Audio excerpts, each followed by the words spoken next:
Eh, en realidad es muy importante para nosotros. A mí me ha parecido y he leído bastante al respecto, y esto nos da pues la posibilidad de no solo de verlo desde la perspectiva cristiana o teológica, sino que nos obliga a pasar a los campos de la política y de la realidad en general, ¿sí? Y, y, y bueno, aunque hemos sido poquitos, como estos documentos los pensamos colgar en la revista que pronto esperamos ya lanzar oficialmente, entonces eh, podemos, yo pienso lo siguiente: Amílcar, puedes tener el tiempo que necesites ahora para tu exposición y, y qué, y si, pues no, si no queda mucho tiempo para, para el debate o para las preguntas y esto que siempre hacemos, no importa, lo dejamos pendiente, porque yo sí quería que para cerrar este ciclo sobre este tema le dedicamos a las propuestas, una discusión concreta, Ujú. sí, lo que son como propuestas, digamos, de qué Sí, nosotros estamos aportando, qué específicamente queremos aportar, sí, como grupo, como colectivo interdisciplinario y ecuménico. Entonces, eh, bueno, si no tenemos mucho tiempo hoy para la discusión, entonces eh, tomamos nota y en la próxima ocasión le dedicamos la mitad del tiempo, por lo menos, a las propuestas, o todo el tiempo que sea necesario. Y luego, ya la planificación del resto del semestre es una cosa que yo les quiero proponer en la próxima reunión también, ¿sí? Eh, para los temas que debemos seguir eh, conversando. Bueno, Amílcar, mm, entonces tienes la palabra. gracias, José. Bueno, muchas gracias. Saludos a Marcelino, pues que nos está acompañando desde Nicaragua. Qué bueno volverlo a ver. Y a Tania desde México. Bueno, ya hemos tenido, digamos, con esta es la cuarta exposición sobre el tema, ¿no? El tema que nos propusimos ya hace un poco más de casi 2 meses fue sobre la necesidad de un gobierno mundial. Ese fue como el tema que nos planteamos desde una perspectiva interdisciplinaria. La primera exposición la hizo nuestro compañero Moisés, que se encuentra en Alemania. El texto, él envió un texto escrito sobre el tema, ¿cierto? Con algunos presupuestos filosóficos y teológicos desde el reverso de la historia. Luego Sergio hizo un abordaje desde las tradiciones del antiguo Israel, ¿cierto? José luego habló desde la perspectiva de Abya Yala. José envió su charla ayer y pues yo voy a hacer el abordaje hoy también desde algunas pautas bíblicas, teológicas, pero también filosóficas. Bueno, estoy trabajando en un texto que no lo he terminado, quise enviárselo inclusive hoy temprano para que lo leyeran, pero no me fue posible terminarlo. Espero poderlo enviar en el transcurso de las próximas 2 semanas.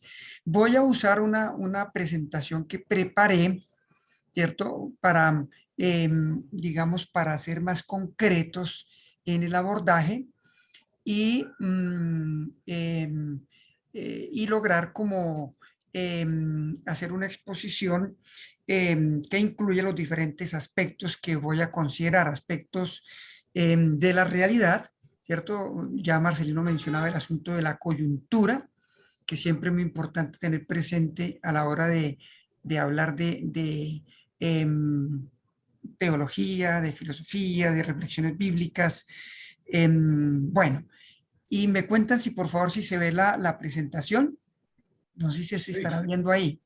¿Se está viendo? Sí, Sí. Bueno, ¿sí? Voy a ponerlo más grande, a ver si pueden ustedes percibirla mejor.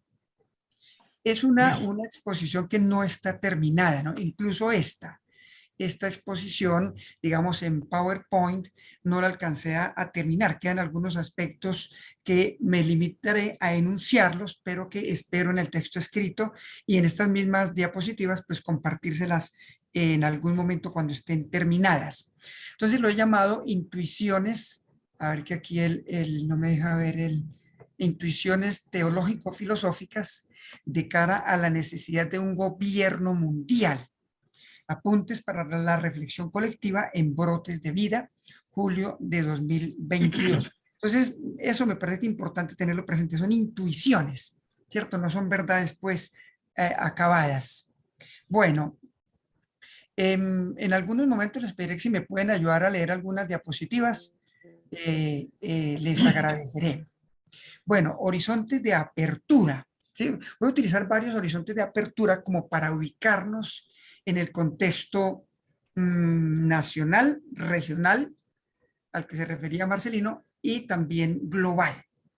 Uno, estas cositas las tengo ya en el texto terminadas, pero aquí solamente las enuncio.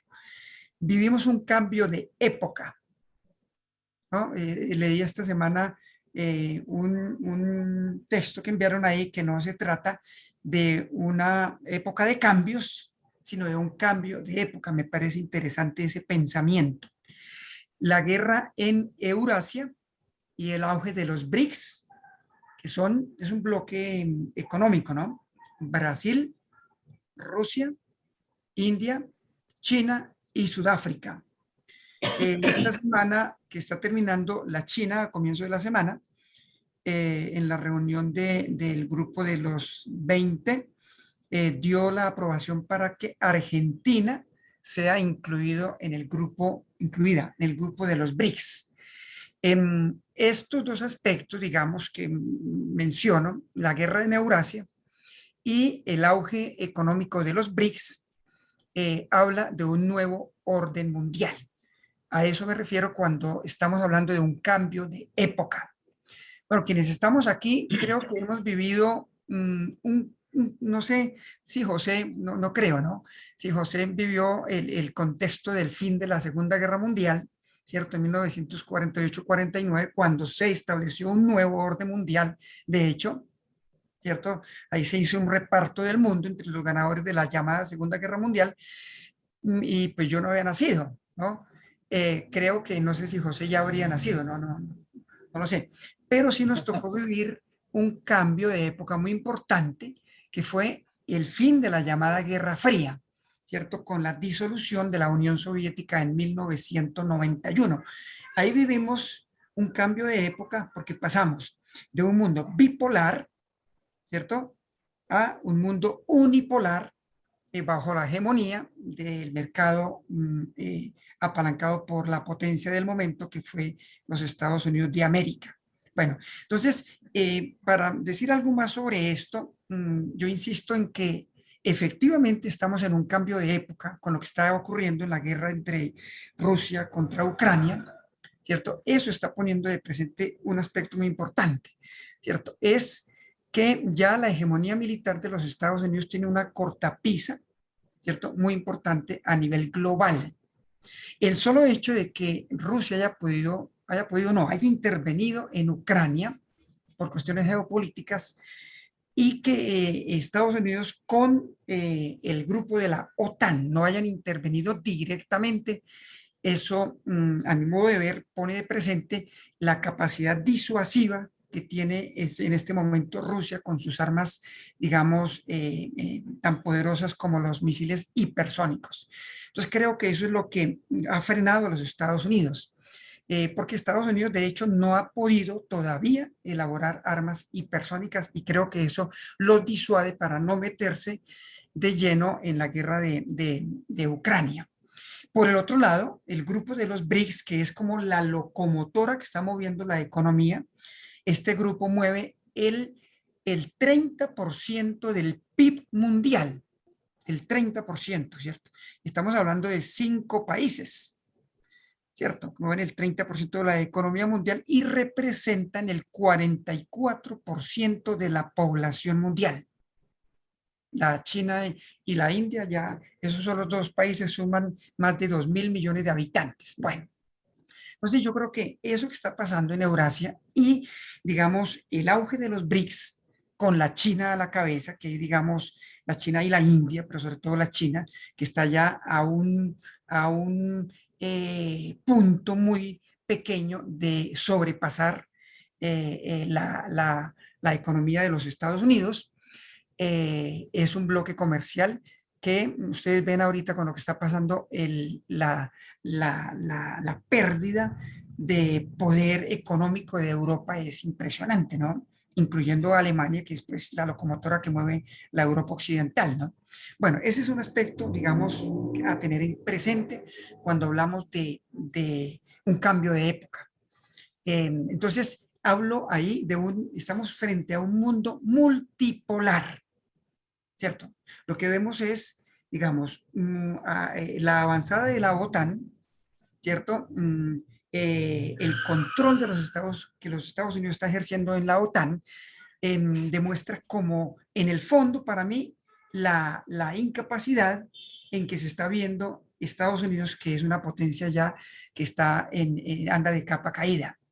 Por otro lado, los BRICS ya incluso han desplazado al grupo de los 7, ¿cierto? Que es, digamos, el bloque económico occidental más importante, comandado por los Estados Unidos, Canadá, Italia, Alemania, Francia y ¿cuál es el otro?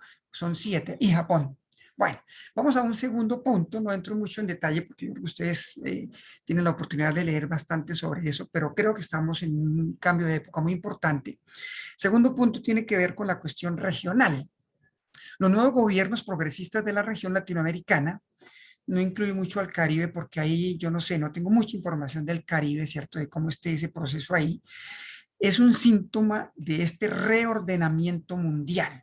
Digamos, todo eso que está pasando a nivel global, por supuesto, incide en lo que pasa a nivel regional.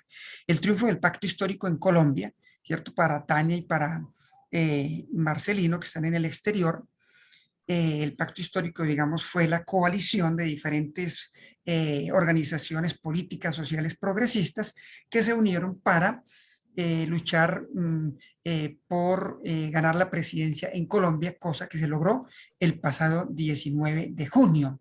¿Cierto? De eso pues ya José estaba hablando con mucho entusiasmo al comienzo de nuestra reunión. El triunfo del pacto histórico en Colombia ha puesto en primer plano a los nadies.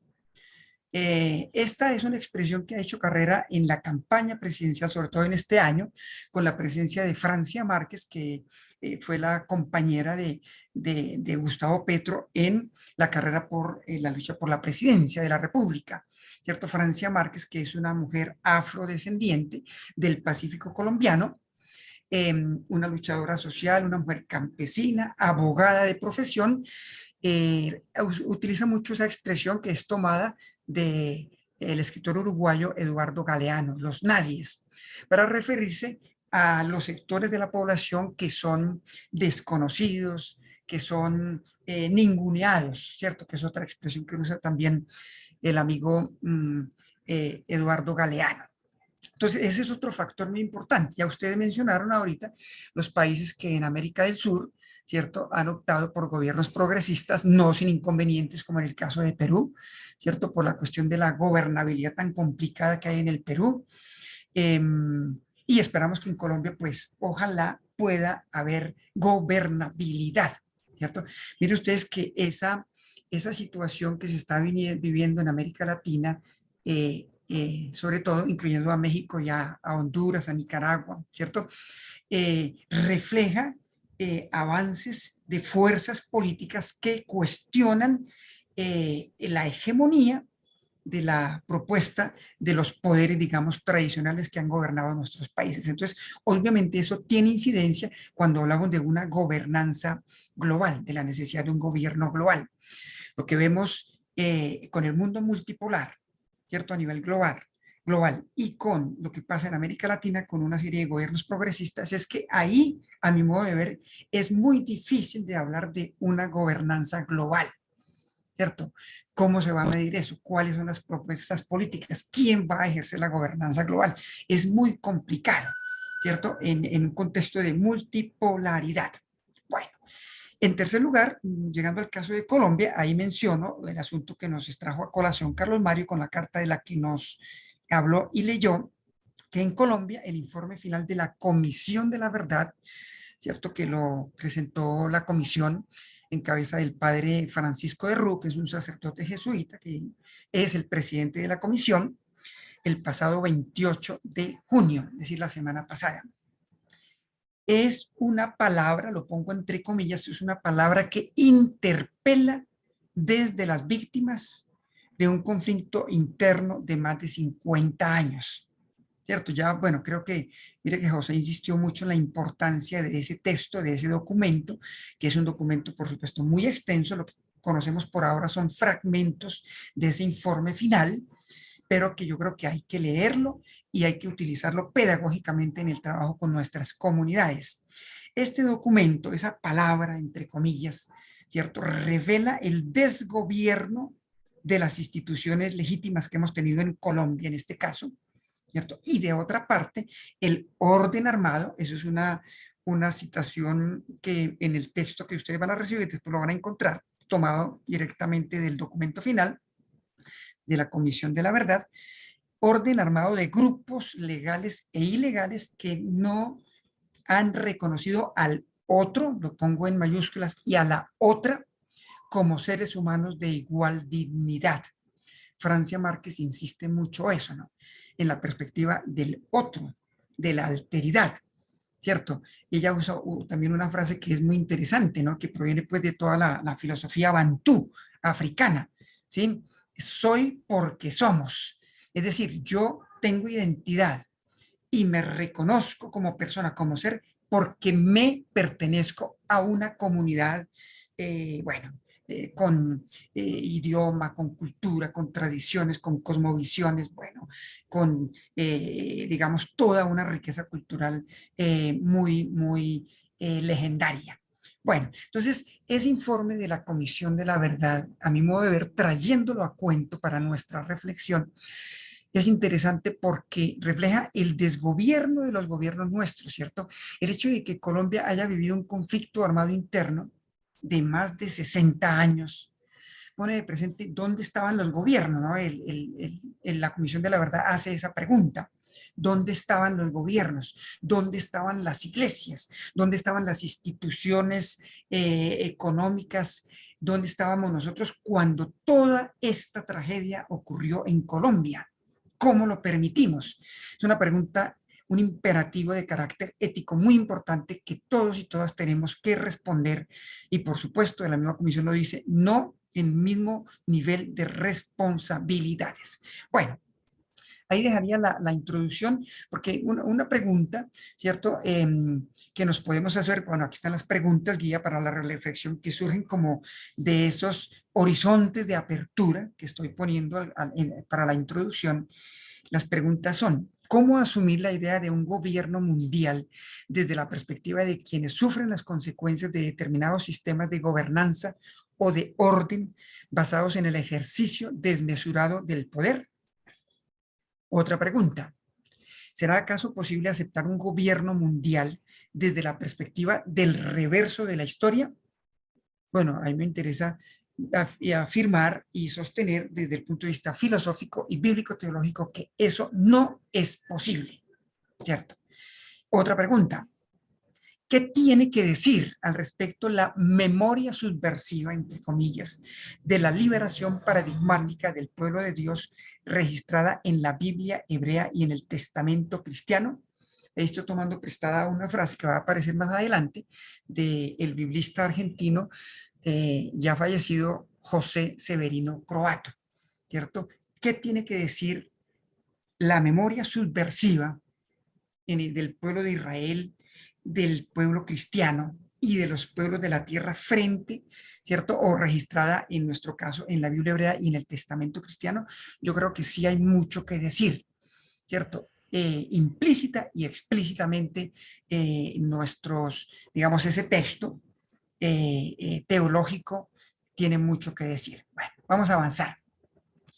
Abordaje desde horizontes de la filosofía crítica. Aquí estoy, digamos, ahondando un poco, o si se quiere, poniendo otros acentos a los que ya han puesto Moisés y José, porque ellos los dos hablaron de estos horizontes desde una perspectiva crítica, y José lo hizo desde la perspectiva de las llamadas epistemologías del sur. Bueno, José, no sé si está viendo José la foto que tengo en esta Sí, diapositiva, y a ver si identifica los personajes que tenemos ahí. A ver, José, claro, a ahí ver, está, bueno, primero, en primer plano Dussel sí, y nuestro amigo campesino, nuestro amigo campesino Adriano Quintero. Adriano, sí, Sí. Bueno, eso es una foto que logré yo hacer. Recuerda, José, esa fue la jornada teológica de Matanzas en Cuba. Yo no sé si Marcelino estuvo en esa jornada, creo que no, pero José sí, de los que estamos en esta reunión, sí estuvo. Y esa es una foto para mí emblemática de lo que era ese momento de diálogo, de interlocución entre padres de la teología latinoamericana y las nuevas generaciones de teólogos y de teólogas, ¿cierto? Entonces, esa charla ahí de esos dos personajes me pareció muy interesante. Bueno, la puse a propósito de nuestra conversación, ¿no? Entonces, desde el punto de vista de la filosofía crítica, cito ahí una frase de Enrique Dussel, ¿no? Ahí vamos a usar varios, digamos, filósofos de la liberación que ya son en una gran medida conocidos en nuestro medio. Uno de ellos, Enrique Dussel. Dice Dussel, ahora sí habrá surgido ante nosotros un ámbito más allá del fundamento ontológico europeo que nos permitirá pensar la cuestión latinoamericana, nuestro ser distinto y la ética de la liberación que necesitamos para que nuestra acción ilegal se nos presente con la dignidad de un gesto supremamente moral, digna de los héroes, no de los que dominan y conquistan, sino de los que crean las patrias y liberan a los oprimidos. Esa es una frase tomada del libro de Enrique Dussel. Es un libro que debe ser muy conocido por ustedes ya. Es un libro de 1973, editado en 1973, ¿cierto? Y para una ética de la liberación latinoamericana, es el tomo 1 de Enrique Dussel. Entonces, miren ustedes como ya desde 1970 y 71, que es esta expresión que luego va a estar consignada en ese texto de Enrique Dussel, ya Dussel empieza a hablar de filosofía de la liberación y empieza a hablar digamos, la metodología y el punto de partida de la filosofía de la liberación. E interesantemente, la edición de este libro va a coincidir con la edición del libro de Gustavo Gutiérrez en 1973 también, Teología de la Liberación. Bueno, seguimos. Aquí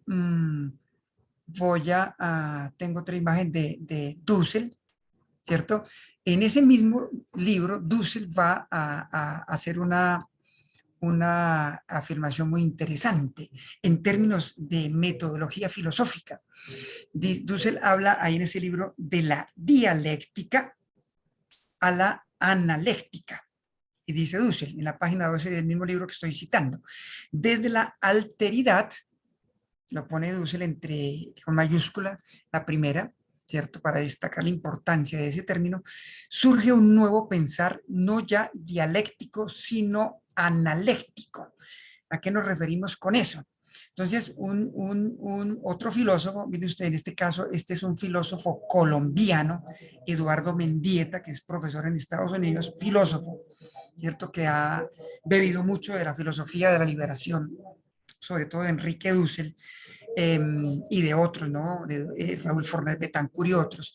Dice Eduardo Mendieta, ¿cierto? La palabra analéctica, para que lo tengamos claro, viene del griego anolectike, más allá del razonar, ¿cierto? Significa, pues, etimológicamente ese término.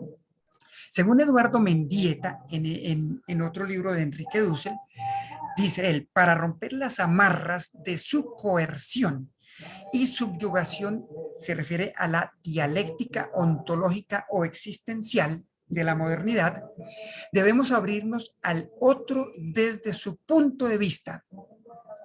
Debemos pensar, oír, ver, sentir y saborear el mundo desde el punto de vista del otro. Este es el momento analéctico. Oído pues y vean con atención a qué se refiere la filosofía o el punto de vista analéctico como punto de partida metodológico para un quehacer filosófico distinto. Y sigue diciendo Eduardo Mendieta. Eduardo Mendieta es colombiano, es pereirano.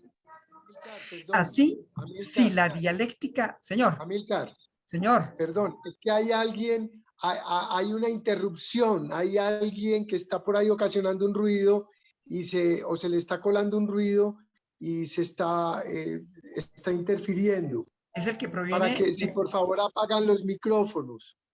Bueno, porque aquí yo tengo como trasfondo aquí una música en un restaurante. No sé si está interfiriendo con mi parla, ¿no? ¿Será eso? No sé, apagaste el micrófono, Carlos Mario. No, mi tío Duque tiene prendido su micrófono. Listo, entonces tienes música de fondo, no te preocupes. Sí, aquí tengo música de fondo en un restaurante cerca de la casa. Bueno, sigue diciendo entonces Eduardo Mendieta, así, si la dialéctica está condicionada por la magnanimidad, la analéctica está condicionada por la humildad. Si una está condicionada por el amor erótico, la otra por la solidaridad compasiva. Si una está condicionada por el quid pro quo, es decir, el intercambio interesado, la otra está condicionada por la solidaridad expectante.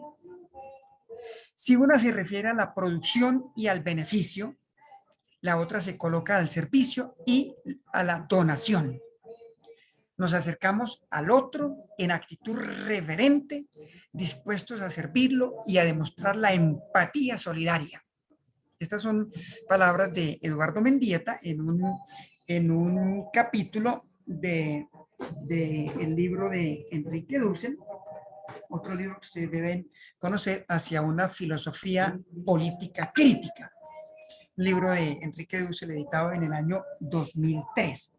Bueno, miren ustedes cómo me llama la atención que estas palabras finales y todo el texto realmente de este filósofo colombiano, Arturo Mendieta, es prácticamente como una evocación teológica, ¿cierto? Ya evocamos ahí unos principios teológicos en este decir.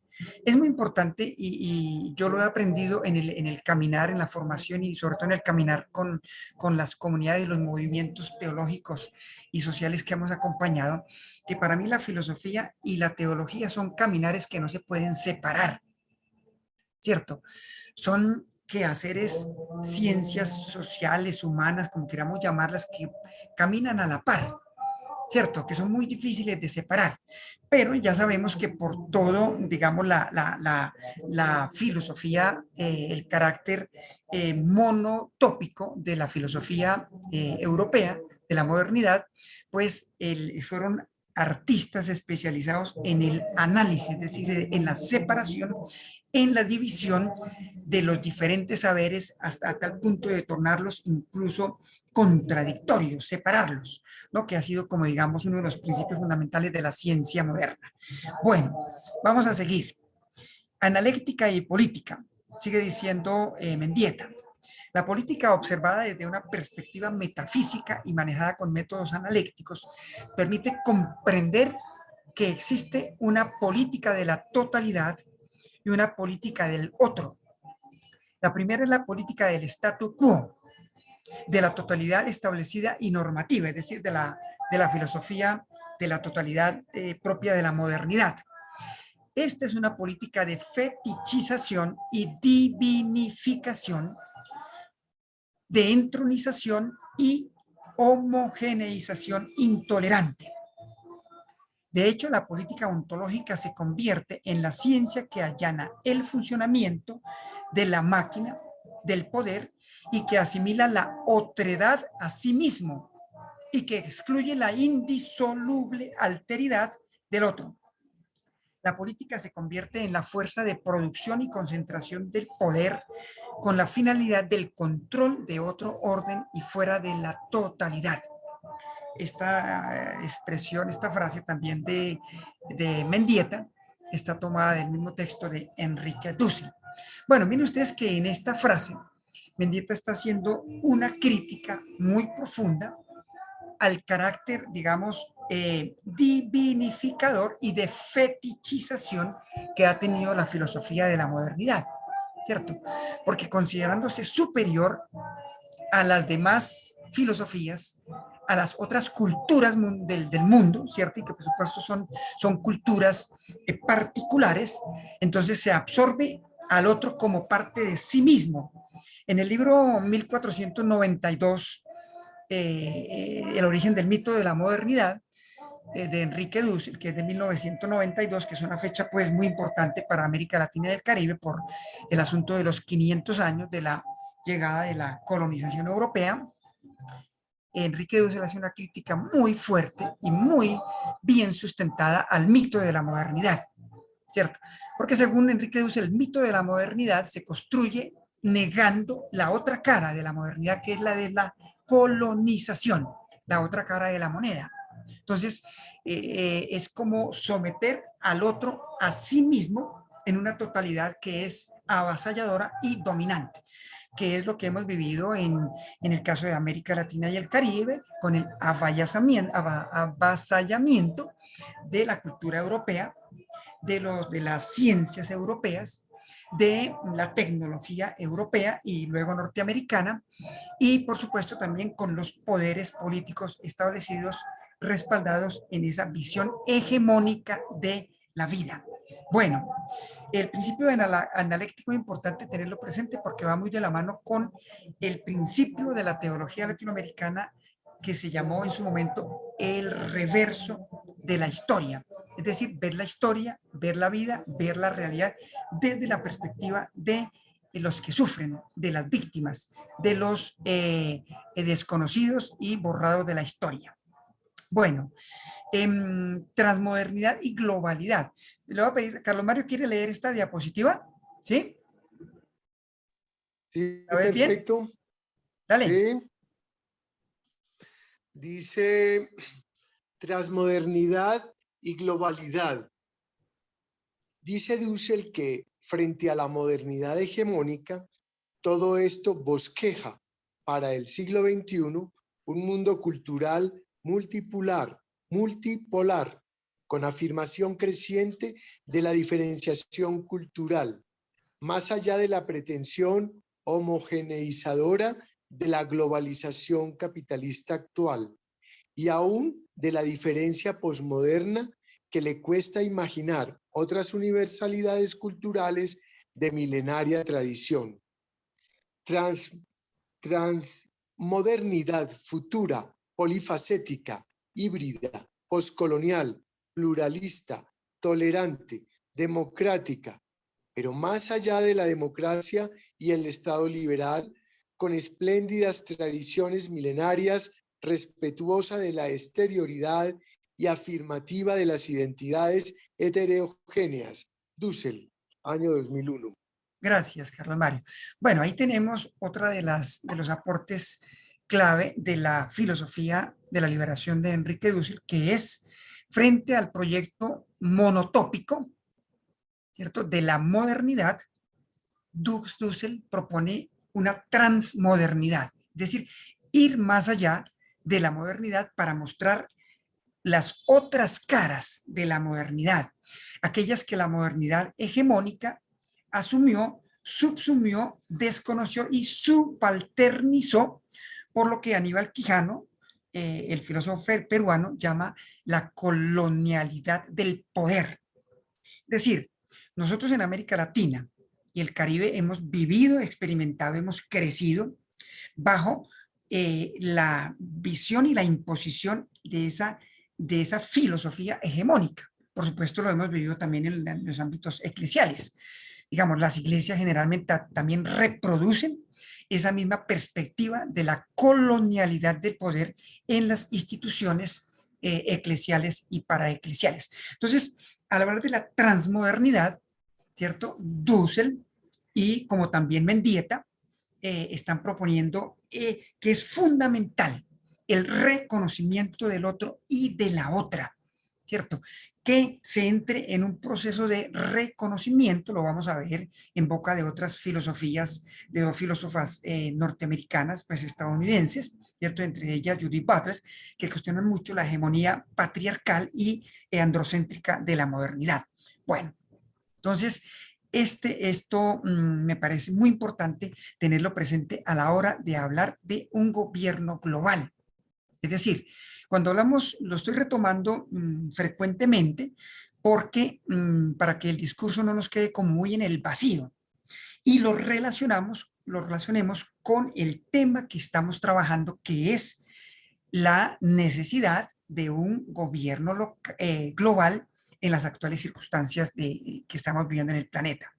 Este texto lo escribió Dussel allá por el 2001. Miren ustedes, todavía bajo la hegemonía de los Estados Unidos, con todo el auge, ¿cierto? De lo que llama Francis Hinkelhammer, el cálculo irracional, ¿cierto? De lo racionalizado. Es decir, la búsqueda de la ganancia como un absoluto desmedido, desmesurado, que no tiene ningún tipo de control y que ha llevado al planeta a una situación de crisis ambiental como la que estamos viviendo. Y no solamente crisis ambiental, crisis política, crisis en todos los ámbitos de la humanidad, como por ejemplo la que pone de presente el informe de la Comisión de la Verdad para el caso de Colombia. Entonces, ¿cómo hablar de una gobernanza mundial ahí? ¿A partir de qué criterios filosóficos, teológicos, políticos, económicos, culturales se va a hablar de una gobernanza mundial? Bueno, seguimos. Bueno, hay algunos aportes aquí de este sociólogo y filósofo argentino, Walter Mignolo, que también trabaja en los Estados Unidos, pero yo voy a pasar un poco lo de Walter Mignolo porque es que me preocupa el tiempo, José, ya son las 5:14 y la cosa está todavía larga. Entonces voy a pasar por alto algunos de los aportes de la crítica filosófica de Walter Mignolo, que trabaja sobre todo mucho. Es uno de los filósofos y sociólogos críticos de la modernidad, lo que hoy se llama los filósofos decoloniales o del pensamiento decolonial, muy importantes en América Latina y el Caribe y a nivel global, pero yo voy a pasar por alto. Bueno, aquí en esta parte sí me interesa leer esta diapositiva, porque aquí nuestro amigo Raúl Fornet Betancourt, que es filósofo cubano, que trabaja en Aachen, en Aquisgrán, en Alemania, él es una de las personas que ha trabajado a fondo la cuestión de la filosofía latinoamericana, ¿cierto? Y sobre todo desde la perspectiva de la interculturalidad. Entonces, si otra persona quiere leer esta diapositiva, me interesa porque ahí el amigo Fornet Betancourt hace algunos planteamientos que son muy pertinentes para nuestra reflexión. Tania, ¿quisiera leerlo, por favor? Sí. Dale. Hola, Luzmila. Ahí llegó Luzmila. Hola, Luzmila. Bienvenida. Hola, hola. Bienvenida, querida.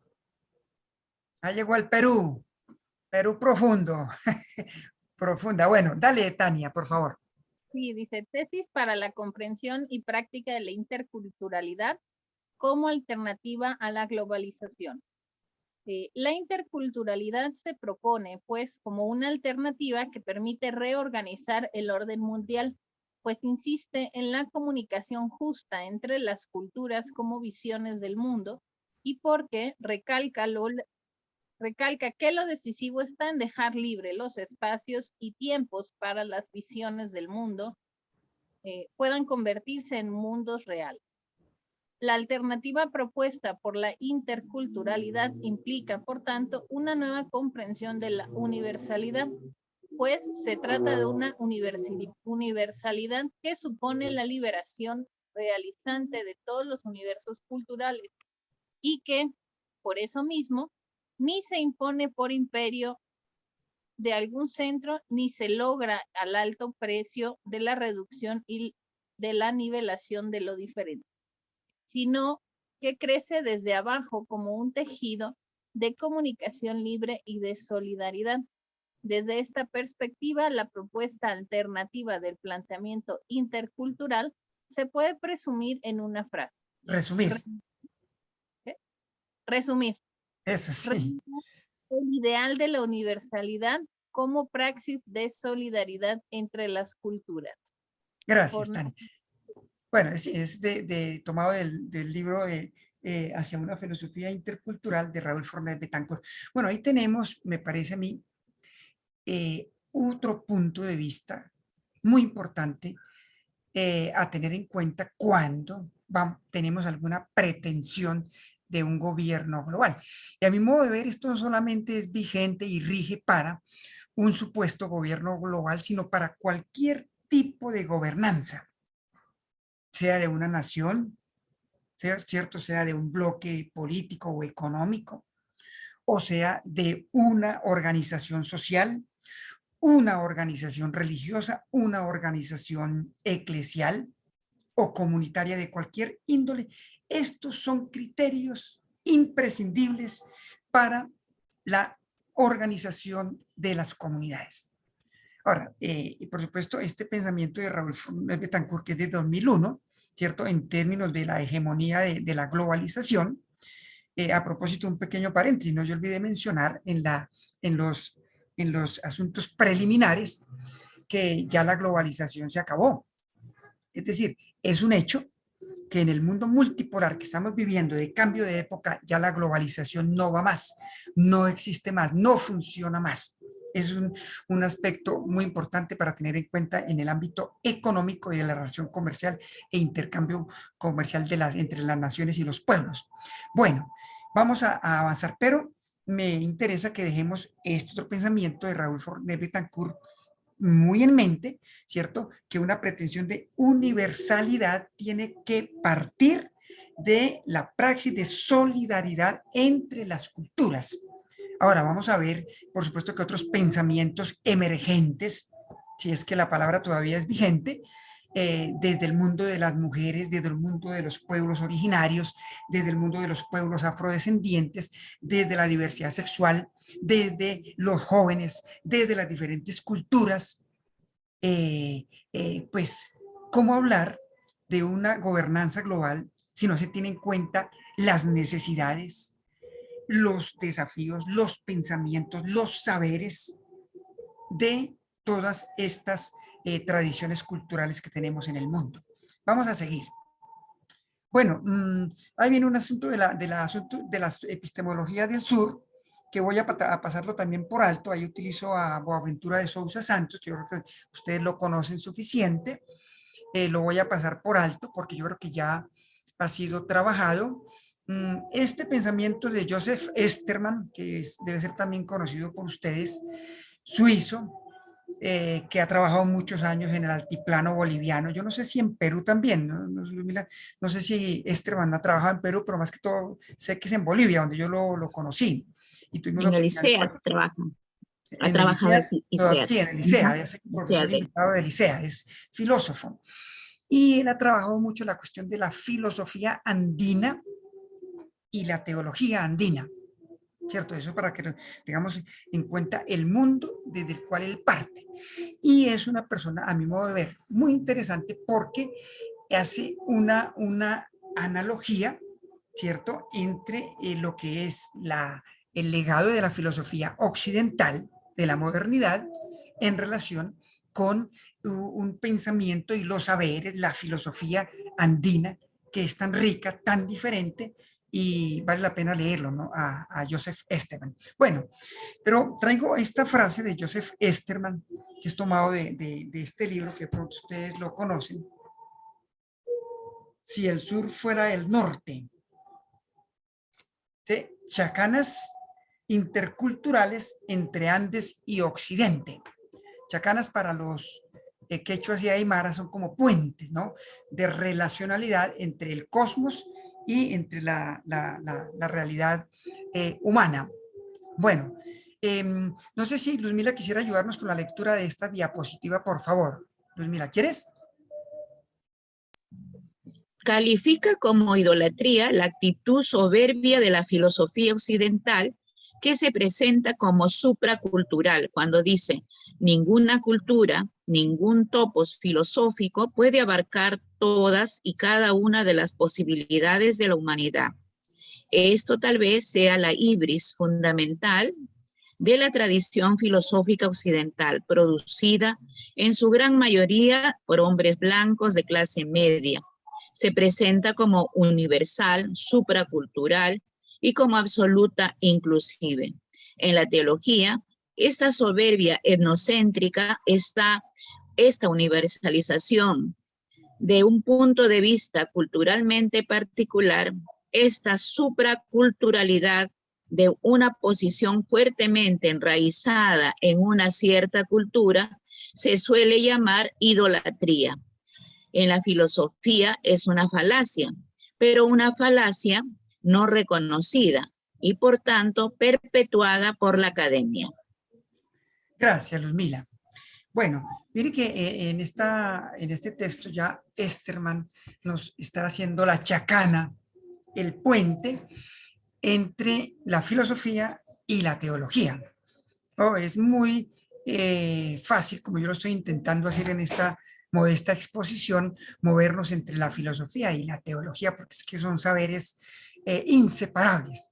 Bueno, pues aquí el amigo Esterman, ¿cierto?, va a decir que esa soberbia, ¿cierto?, de la supremacía occidental que somete y desconoce y universaliza todas las demás culturas en su totalidad, lo llama Esterman una idolatría. Entonces ahí ya nos va dando un piecito para irnos entrando en la cuestión, en algunas consideraciones bíblico-teológicas, que estoy preocupado por el tiempo, porque ya van a ser las 5:30. Bueno, como producto de eso, afirma lo siguiente Esterman: kenosis filosófica. Bueno, la palabra kenosis en el ambiente bíblico es muy conocida, ¿no?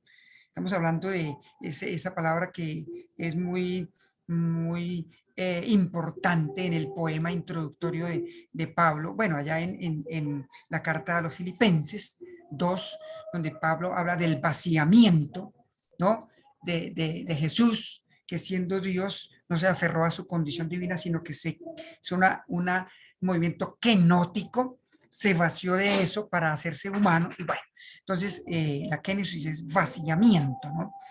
Dice Esterman que hasta ahora la filosofía dominante solo se ha interpretado como filosofía de los dominadores, pero llega el momento en que le toca la kenosis, de ponerse al servicio de los y las dominadas, y de cambiar el mundo desde abajo. Miren ahí la perspectiva de lo que llamó en su momento el reverso de la historia, ¿no? Que esa es una categoría que utiliza nuestro amigo Moisés en su texto, el texto que expuso ya hace poco más de un mes, y que a mi modo de ver se queda en el primer momento, digamos, naciente, ¿no?, y desarrollo de la teología latinoamericana de la liberación.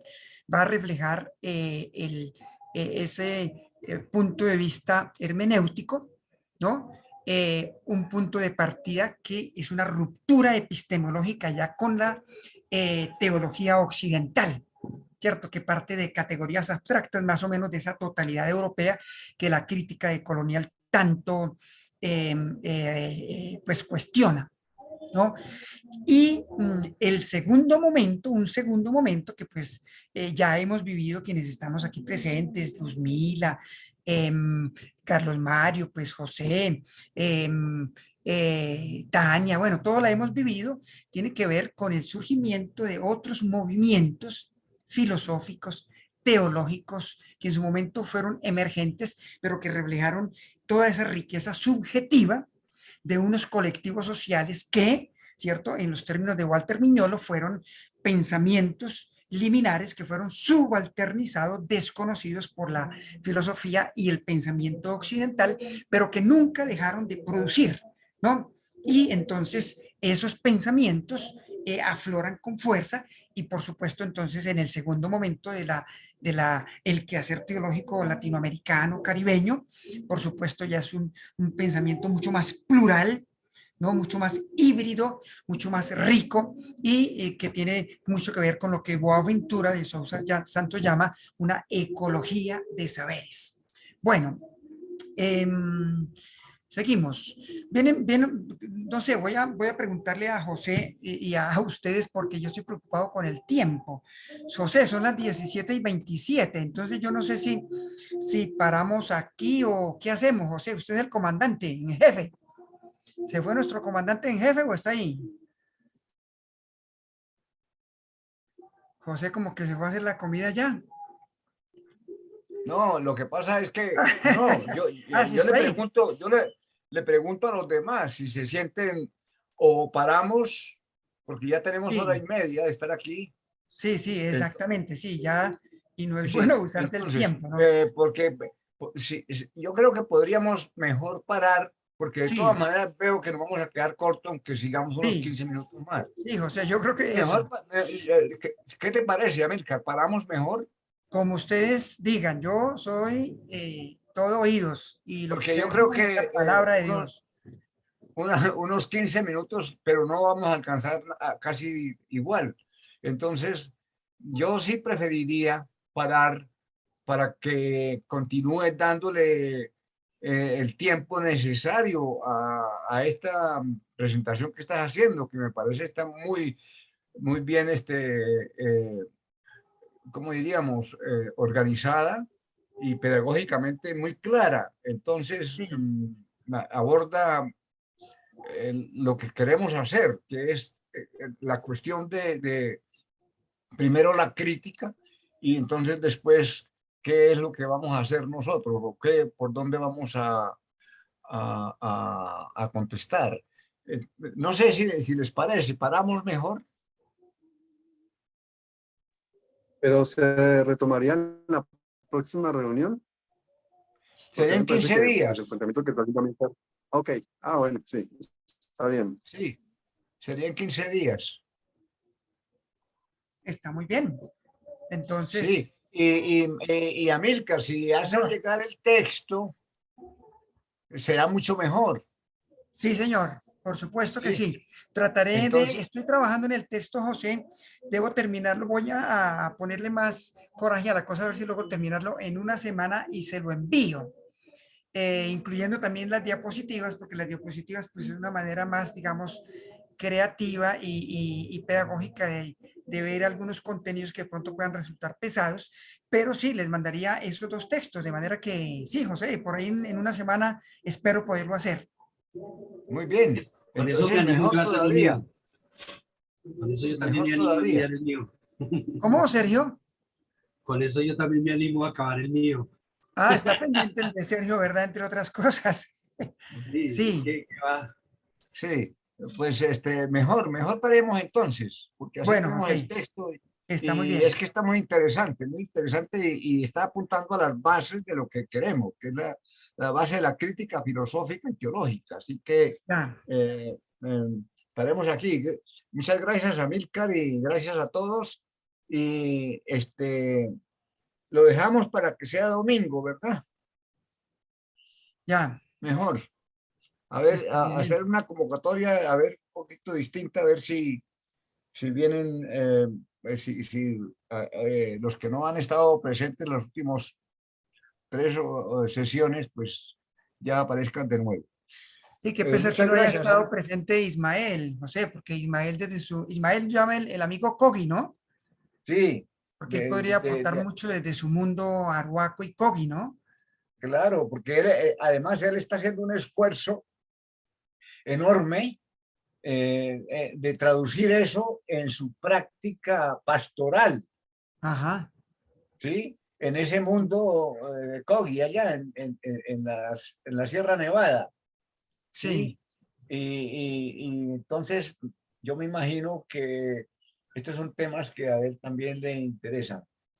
Bueno, Bueno, entonces, muchas gracias, Amílcar. Está muy bien, Oh, muy bien. con el mayor gusto y entonces quedamos pendientes para la Sí. próxima sesión. Entonces lo que haríamos Sí. ahí, José, es, de acuerdo a lo que conversamos al comienzo, pues terminaría yo la exposición y daríamos paso como a una visión de conjunto de los 4 temas que se han trabajado, ¿no? Para hacer Sí, preguntas, sí. cuestionamientos, aportes adicionales, enriquecer la Me reflexión, parece, ¿no? sí, es que me parece que nosotros debemos encaminar todo este pensamiento y toda esta reflexión así como hacia, no digo una propuesta, pero sí como a un camino. Sí, claro, yo Sí, creo que sí, sí, por supuesto. alimentar aquello que estamos viendo en el ambiente, que es que la globalización ya no va más y Mm, que tendremos que hablar de algo nuevo que eso, todavía está por nacer, en ciernes, claramente.